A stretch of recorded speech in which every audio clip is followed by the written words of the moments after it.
ଆମର ମାସକୁ 3000 ଟଙ୍କା ଔଷଧ ବାବଦରେ ଖର୍ଚ୍ଚ ହେଉଛି। ଗଭର୍ଣ୍ଣମେଣ୍ଟ ମେଡିକାଲରେ ସେଗୁଡ଼ାକ ସବୁ ମେଡ଼ିସିନ ମିଳୁନି, କଷ୍ଟଲି ମେଡ଼ିସିନ। ସେ ରୋଗଟିକି ଚାପିବାକୁ ହେଲେ ମୋତେ ବାହାରୁ ମେଡ଼ିସିନ କିଣିବାକୁ ପଡ଼ୁଛି। 2600 3000 ବାଗିଆ ଆଜ୍ଞା ମୋର ମେଡ଼ିସିନ ଖର୍ଚ୍ଚ ପ୍ରତ୍ୟେକ ମାସର। ମୋର ଗୋଟେ ଝିଅଟି ଅଛି, ତାର ଟ୍ୟୁସନ ଫିସ୍ ମାସକୁ ହେଇଯାଉଛି 1000 ଟଙ୍କା। ଆଜ୍ଞା ଫନିରେ ବାତ୍ୟାରେ ମୋର ଘର ଭାଙ୍ଗି ଯାଇଛି, ଘର ଖଣ୍ଡେ ନାହିଁ।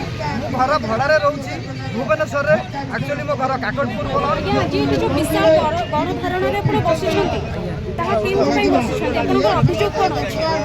ଆଜ୍ଞା ନମସ୍କାର, ମୁଁ ସୈୟଦ ଆଜାଦ ଅଲି, ପୁରୀ ଜିଲ୍ଲା ସଭାପତି, ଓଡ଼ିଶା ଭଟ୍ଟ ସଂଘର୍ଷ ସମିତି।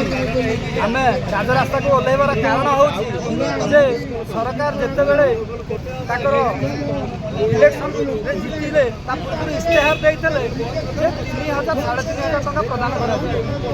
ତ ସେମାନେ ଯେତେବେଳେ ଆସିଗଲେ ସରକାରରେ ଆସିଗଲେ ସେମାନେ 3000 ଟିକେ ଡିକ୍ଲେୟାର କଲେନି, 3500 টাকা ଡିକ୍ଲେୟାର କଲେ।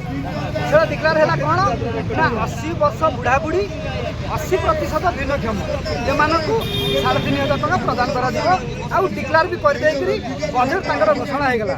ତ ଗତ 4 ମାସ ହେଇଗଲାଣି ତାଙ୍କର ଯେଉଁ ବଜେଟ୍ଟି ଘୋଷଣା ହେଲା, ଆର ମାସ କରି ତାଳଟୁଳ ହେଇକି ଆମେ ଭାବିଥିଲୁ ଯେ ଯେଉଁ ଆମର ଶୀତକାଳୀନ ଅଧିବେଶନ ହେଉଛି ଅଧିବେଶନରେ ଘୋଷଣା ହେଇଯିବ, କିନ୍ତୁ ସେଇଟା ତାଙ୍କର ସ୍ଥଗିତ ରହିଗଲା।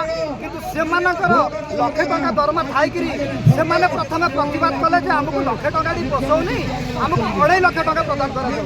ତ ଆଜ୍ଞା ମୁଁ ନ୍ୟୁଜ୍ରେ ଯେତିକି ଶୁଣିଛି ଯେ ତାଙ୍କର 2,75,000 ଟଙ୍କା ତାଙ୍କର ଘୋଷଣା କରିବା ପାଇଁ ଇସ୍ତେହାରରେ ଦିଆହେଇଛି। ତ ଆଜ୍ଞା ଆପଣଙ୍କୁ ଯଦି 1,00,000 ଟଙ୍କାଟି ପୋଷେଇଲାନି 2,75,000 ଆପଣଙ୍କର ଡିମାଣ୍ଡ ହେଉଛି, ତ ଆଜ୍ଞା 1,200 ଟଙ୍କାର ମୂଲ୍ୟ କ'ଣ?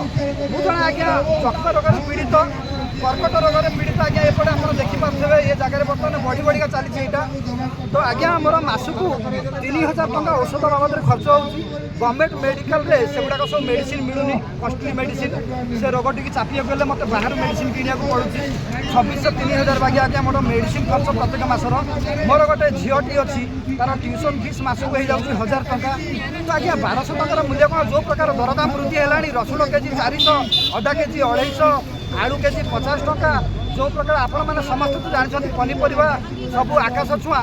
ଆପଣମାନେ ଅଗ୍ରାଧିକାର କରିଦେଲେ, ସୁଭଦ୍ରା ଯୋଜନାକୁ ପ୍ରଥମେ କରିଦେଲେ, ଭିନ୍ନକ୍ଷମ ପଛରେ ରହିଲେ, ସୁଭଦ୍ରାଟାକୁ ଆପଣ ଆଗରେ କରିଦେଲେ।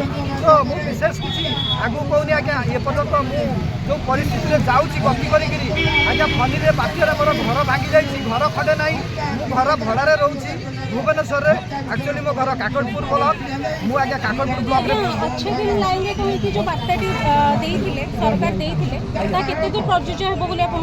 ଆଜ୍ଞା ପ୍ରଯୁଜ୍ୟ ହେବ ବୋଲି ତ ଏଇଟା ବର୍ତ୍ତମାନ କାଗଜ କଲମରେ ସ୍ଥଗିତ ଅଛି ଆଜ୍ଞା। ଇଏ ପର୍ଯ୍ୟନ୍ତ ତାଙ୍କର ଯେଉଁ ପ୍ରକାର ମୋହନ ସାର୍ ଡିକ୍ଲେୟାର କରିଦେଲେ, ନିତ୍ୟାନନ୍ଦ ଗଣ୍ଡ ସାର୍ ଡିକ୍ଲେୟାର କରିଦେଲେ, ତାଙ୍କର ଅଫିସର ମାନେ କାମ କରୁନାହାନ୍ତି କି ଉପରେ ମାନେ ପ୍ରେସର କରୁଛନ୍ତି ସେଇଟା ତ ଆଜ୍ଞା ମୁଁ ଜାଣିନି। କିନ୍ତୁ 4 ମାସ ହେଲାଣି ତାଳଟୁଳ ନୀତି ହେଇକି ଆମର ଯେଉଁ 3500 ଡିକ୍ଲେୟାର ହେଇଥିଲା, ସେ 3500 ଏ ପର୍ଯ୍ୟନ୍ତ ପ୍ରଦାନ କରାଗଲା ନାହିଁ। ତ ମୁଁ ସେ ସକାଶେ ନିବେଦନ କରୁଛି ମୋହନ ସାର୍ ଆଉ ନିତ୍ୟାନନ୍ଦ ଗଣ୍ଡ ସାର୍ଙ୍କୁ ଯେ ଯଥାଶୀଘ୍ର ଜାନୁଆରୀ ମାସରେ ଆମର 3500 ଆଉ 3000 ଟିକେ ଯଥାଶୀଘ୍ର ପ୍ରଦାନ